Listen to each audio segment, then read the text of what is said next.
नमस्कार प्यारे दोस्तों, स्वागत है आप सभी का आपके अपने YouTube channel Shyam class study में। जैसा मैं आपको लगातार आरपीएफ एसआई के पीवाईक्यू प्रश्नों की जो सीरीज चला रहा हूँ, इसमें आज का जो अपना सेट है ये सेट नंबर 9 है।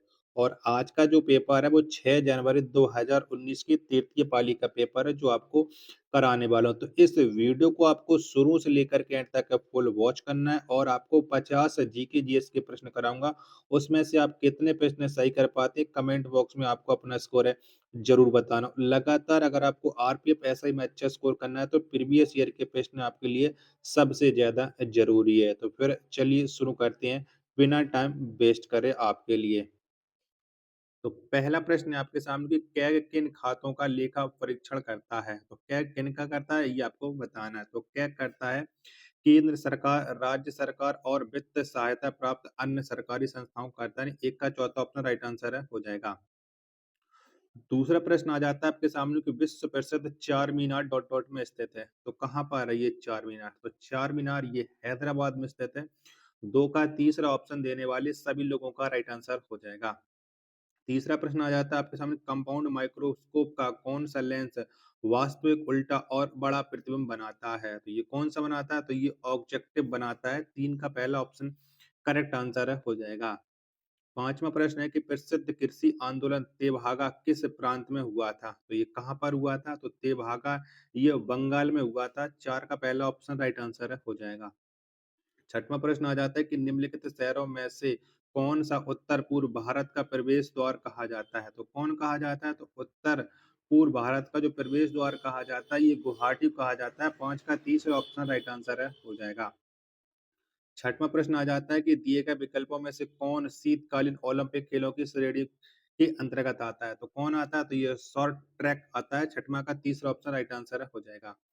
सातवां प्रश्न है आपके सामने कि पंचायतों की शक्तियों, अधिकारों और कर्तव्यों को संविधान की 11वीं अनुसूची में डॉट डॉट द्वारा शामिल किया गया। तो ये कौन सा संविधान संशोधन द्वारा शामिल किया गया था? तो ये 73वें संविधान संशोधन द्वारा शामिल किया गया था। सात का ऑप्शन संख्या चार है, राइट आंसर है हो जाएगा। वीडियो पसंद आए तो वीडियो को लाइक, कमेंट और चैनल को सब्सक्राइब करना ना भूलें। आठवां प्रश्न आ जाता है कि वांडीवास का निर्णायक युद्ध किन के बीच लड़ा गया था? तो ये किन के बीच लड़ा था? तो ये अंग्रेज और फ्रांसीसियों के बीच में हुआ था वांडीवास का निर्णायक युद्ध। आठ का पहला ऑप्शन करेक्ट आंसर है हो जाएगा। नौवां प्रश्न आ जाता है आपके सामने कि भारतीय कृषि को अक्सर कहा जाता है। तो क्या कहा जाता है? तो इसे अक्सर लाखों लोगों का भविष्य कहा जाता है। नौ का तीसरा ऑप्शन करेक्ट आंसर है हो जाएगा। 10वां प्रश्न आ जाता है कि कार्बनिक युग्कों में अचक्रीय या खुली श्रृंखला वाले युग्कों को डॉट डॉट भी कहा जाता है। तो उन्हें क्या कहा जाता है? तो उन्हें एलिफेटिक युग्क कहा जाता है। 10 का पहला ऑप्शन करेक्ट आंसर है हो जाएगा।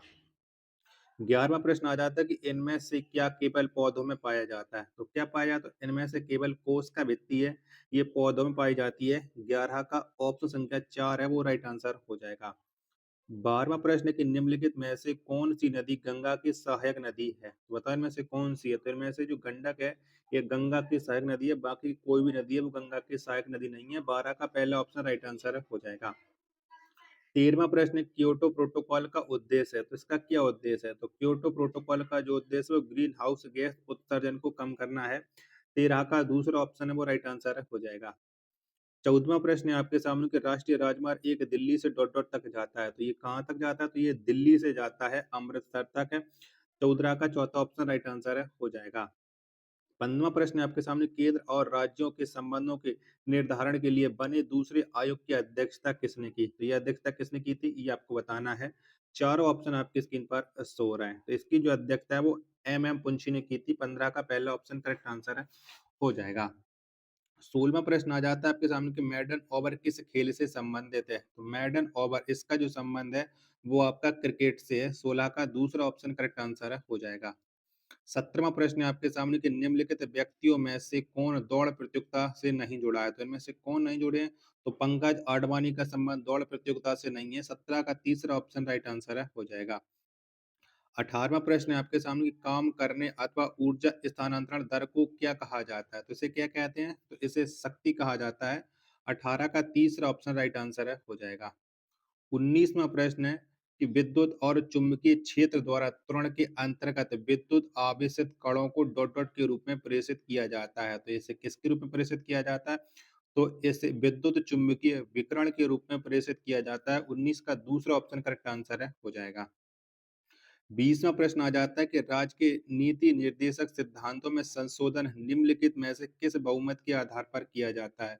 तो कौन से बहुमत के आधार पर किया जाता है? ये आपको बताना है। 20 का राइट आंसर क्या हो जाएगा? तो ये संसद के विशेष बहुमत पर किया जाता है। दूसरा ऑप्शन करेक्ट आंसर है, हो जाएगा।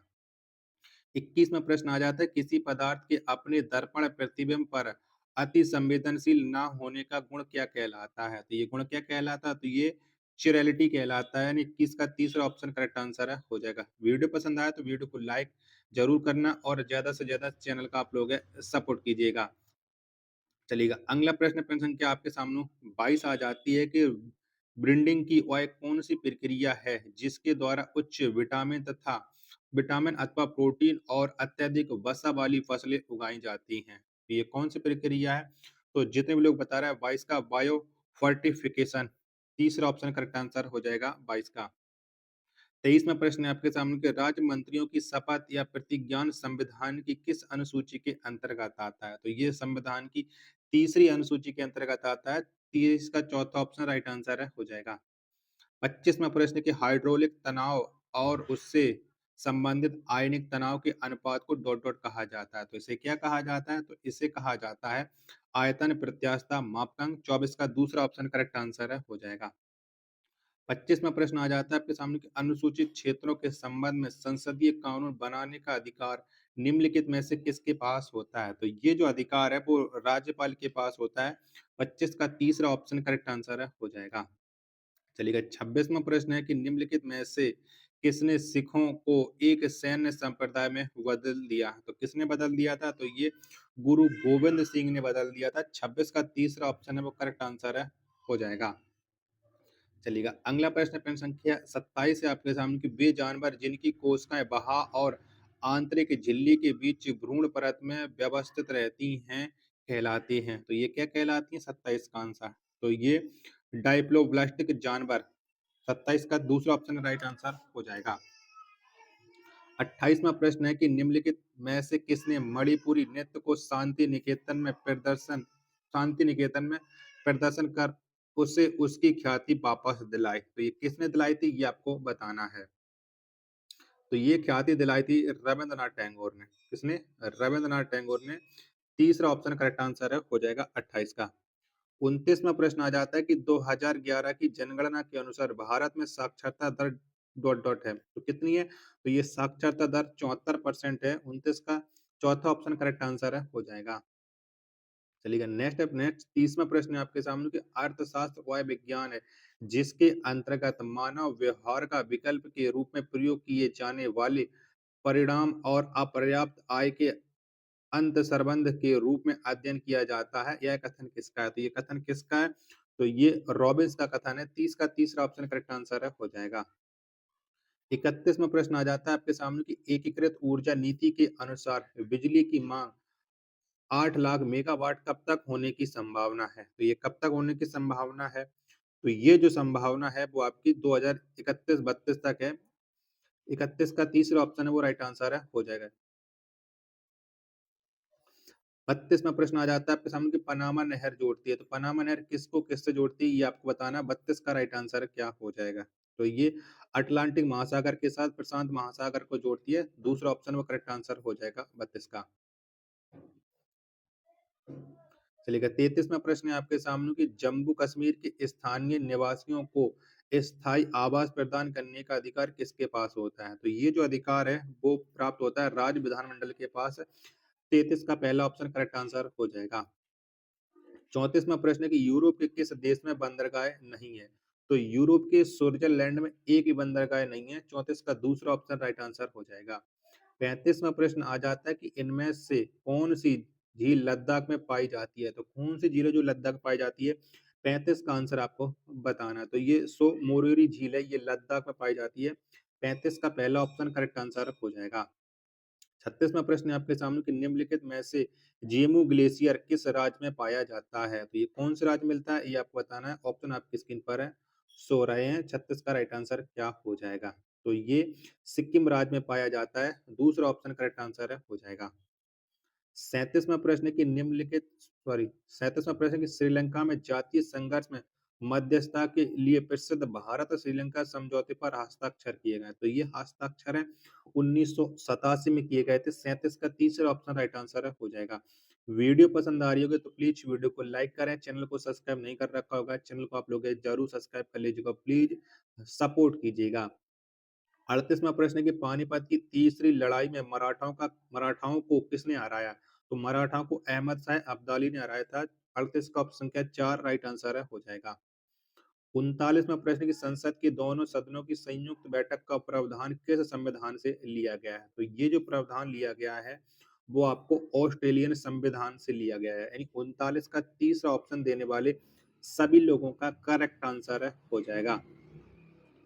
40वां प्रश्न है कि इनमें से कौन सा एशियाई मूल का खेल नहीं है? तो कौन सा नहीं है एशियाई मूल का खेल? 40 का आंसर आपको बताना है। तो रग्बी नहीं है, दूसरा ऑप्शन राइट आंसर है हो जाएगा। 41वां प्रश्न है कि दिए गए विकल्पों में कौन सा बॉक्सिंग खेल से संबंधित नहीं है? तो किसका संबंध बॉक्सिंग से नहीं है?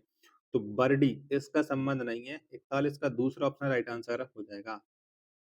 42वां प्रश्न है कि निम्नलिखित में से कौन सा उत्पादन का एक प्रमुख कारक नहीं है? तो कौन नहीं है? तो उत्पादन का जो प्रमुख कारक है वो परिवहन नहीं है। 42 का दूसरा ऑप्शन राइट आंसर है हो जाएगा। 43वां प्रश्न आ जाता है कि निम्नलिखित वेदों में से किसे ब्रह्मा वेद के नाम से भी जाना जाता है? तो किसे जाना जाता है? तो ब्रह्मा वेद के नाम से अथर्ववेद को जाना जाता है। 43 का दूसरा ऑप्शन राइट आंसर है हो जाएगा। 44वां प्रश्न आ जाता है आपके सामने कि एफआईजी किस खेल का शासीय निकाय है? तो ये कौन से खेल का शासीय निकाय है? तो ये जिम्नास्टिक का शासीय निकाय है। 44 का तीसरा ऑप्शन राइट आंसर है हो जाएगा। 45वां प्रश्न है कि निम्नलिखित में से कौन सा लोहे और इस्पात कारखाना कर्नाटक में स्थित है? तो कौन सा स्थित है कर्नाटक में ये आपको बताना है। 46 के सॉरी 45 के 4 ऑप्शन आपकी स्क्रीन पर शो रहा है। तो ये भद्रावती है, दूसरा ऑप्शन करेक्ट आंसर है हो जाएगा। 46वां प्रश्न है कि दिल्ली के प्रसिद्ध शासक फरीद को और किस नाम से जाना जाता है? तो फरीद का जो दूसरा नाम आपको बताना है। तो फरीद का जो दूसरा नाम था वो शेर शाह था। 16 का दूसरा ऑप्शन करेक्ट आंसर है हो जाएगा। 27वां प्रश्न है आपके सामने कि संविधान में किस संशोधन अधिनियम के द्वारा मूल कर्तव्यों को जोड़ा गया? तो ये मूल कर्तव्य जो जोड़े गए थे वो 42 में संवैधानिक संशोधन अधिनियम से जोड़े गए थे। 43 का तीसरा ऑप्शन राइट आंसर है हो जाएगा। 50वां प्रश्न है कि भारतीय न्यायालय प्रणाली डॉट डॉट प्रकार की न्याय प्रणाली का पालन करती है? तो ये कौन से प्रकार की प्रणाली का पालन करती है? तो ये एकीकृत प्रणाली करती है। 48 का पहला ऑप्शन राइट आंसर है हो जाएगा। 49वां प्रश्न है आपके सामने कि गैर निष्पादित संपत्ति एक लोन या एडवांस है जो डॉट डॉट की अवधि के लिए मूल या ब्याज भुगतान पर ओवर ड्यूज रहता है।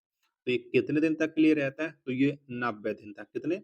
90 दिन तक के लिए ओवर ड्यूज रहता है। 49 का चौथा ऑप्शन राइट आंसर हो जाएगा। 50वां और अंतिम प्रश्न जीके जीएस का कि निम्नलिखित में से दुनिया की सबसे बड़ी ताजे पानी की झील कौन सी है? तो इसका तो आंसर सबको मालूम ही होगा कि ये सुपीरियर झील है। 50 का पहला ऑप्शन राइट आंसर हो जाएगा। आपने कितने प्रश्न सही किए कमेंट बॉक्स में आपको अपना स्कोर है जरूर बताना है। मिलते हैं फिर अपने एक और नेक्स्ट वीडियो के साथ, तब तक के लिए धन्यवाद। जय हिंद, वंदे मातरम।